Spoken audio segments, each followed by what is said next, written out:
I know. All right, Sarah Palin. Is this like a new career thing? Is she posing to be a model, or what's happening on Well, this? the hard-hitting interview with, what is it, Runner's Life magazine now, because Katie Couric, who does, throw those hardballs all the time, asked her what she read, and that was too tough. So now she's in this Runner's magazine with a photograph in jogging shorts and pigtails. By the way, she's wearing nylon stockings with her jogging shorts. And any woman knows that it's heinous. And who wears that? Like, really, Sarah Palin? You're probably even not. I mean, we see now her running. Might have been an Alaska Keep Warm thing or something. No, she's wearing pantyhose like pageant contestants do with her running shorts, Ed. It's okay, and she wants to race. She must be a Philadelphia Eagle fan. She wants to race the president now. She ran so well in 08. Yeah, she lost. If she would just spend all of this time cracking a book or maybe reading the Constitution, maybe she would have a chance in the next 4 years. Speaking of reading, what do you make of Michelle Bachmann refusing to read the census? It gets pretty bad when there's a headline on the front page of a newspaper that says, "Government must explain census to Congresswoman." That's explaining the census to the senseless. It gets pretty bad when Glenn Beck cuts you off for being too crazy. And that's what happened. She's blabbing on and on about the census and about internment camps, and Glenn Beck's like, yeah, even you 290 for me, lady. Liz Winstead, always a It seems the battle that Sarah Palin picked last month with David Letterman was just the beginning. Well, not the beginning, really. What was the most recent result of lots and lots of practice.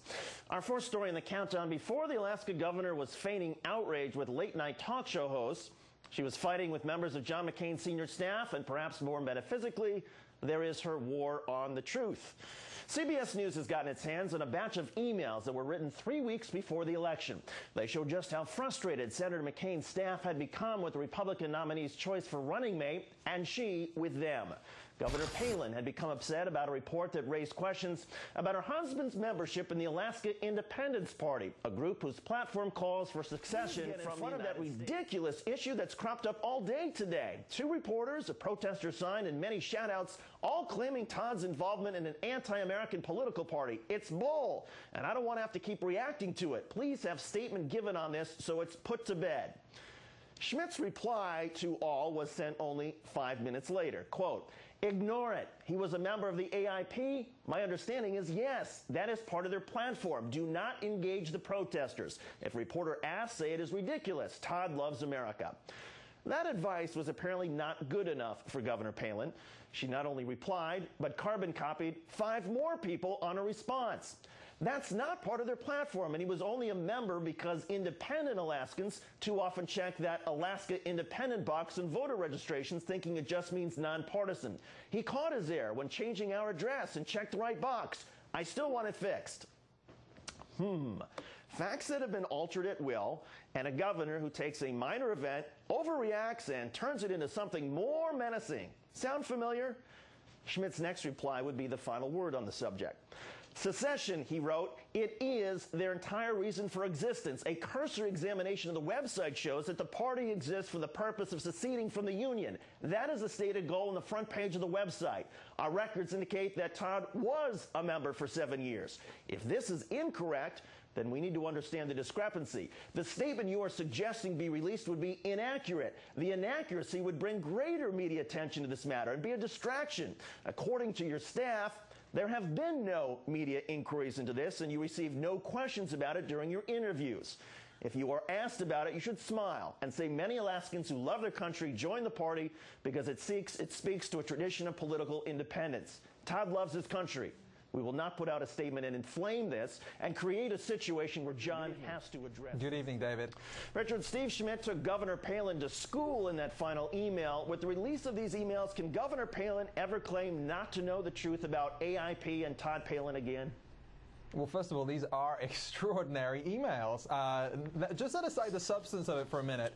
You have a glimpse of a mindset of a candidate for the vice presidency of the United States, just a few weeks away from Election Day, just a few hours away from a big debate, and, of course, this devastatingly bad relationship with the guy running the campaign. And of course, it does come back to this old pesky thing called the truth and the nature of their political background. And what's fascinating here is that either Sarah Palin is trying to dupe her staff, or she's trying to dupe voters, or maybe she's being delusional about the nature of the Alaskan Independence Party. But Steve Schmidt is right to think that this is a political nightmare.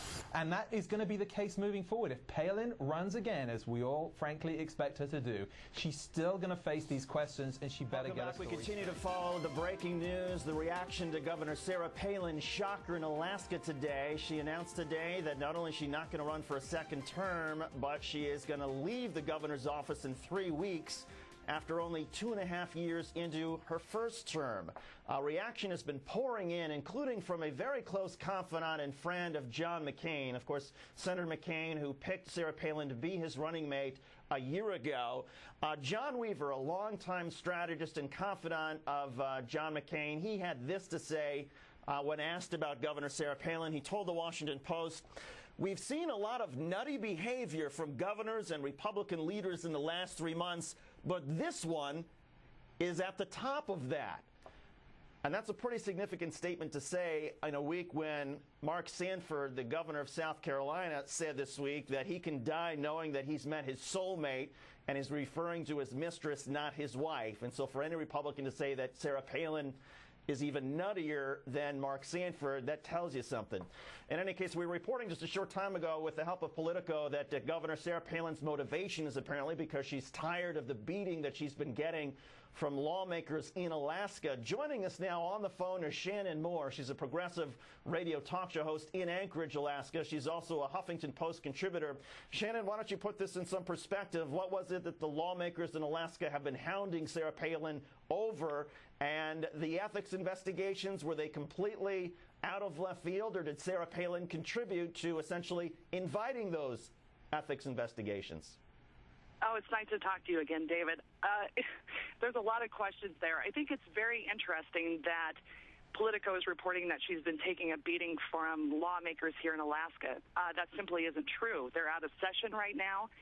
We did have an investigation last year into the Troopergate scandal, and she was found guilty of abuse of power, yet they didn't do anything with that $100,000 investigation. So they haven't been hounding her at all. They've been very supportive, I think, of trying to get a gas line. What do you think is really going on here then with Governor Palin?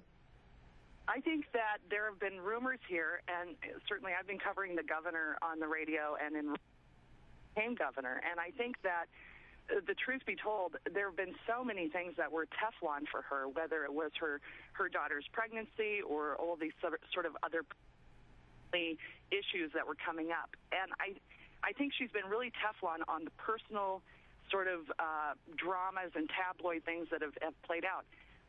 There is a scandal rumor here that there is a criminal investigation into some activities, and that's been rumored here for about, I don't know, probably 6 weeks or 2 months. And I'm not sure if that has more to do with this. It seemed today that she was, and like I said, I've watched her since she was campaigning. I've never seen her as nervous, as sort of, like Red Bulls into a press conference as I did today. And I think she was really actually doing damage control for news that's coming up later. Okay, that gets to the idea that there is another shoe to drop. Obviously, as you point out, these are rumors and unconfirmed reports, but the fact that people in Alaska have been talking about something, I wonder if you can essentially give us the contours as far as what they've been talking about or what the fears are as far as Sarah Palin supporters or her family as far as what may be coming.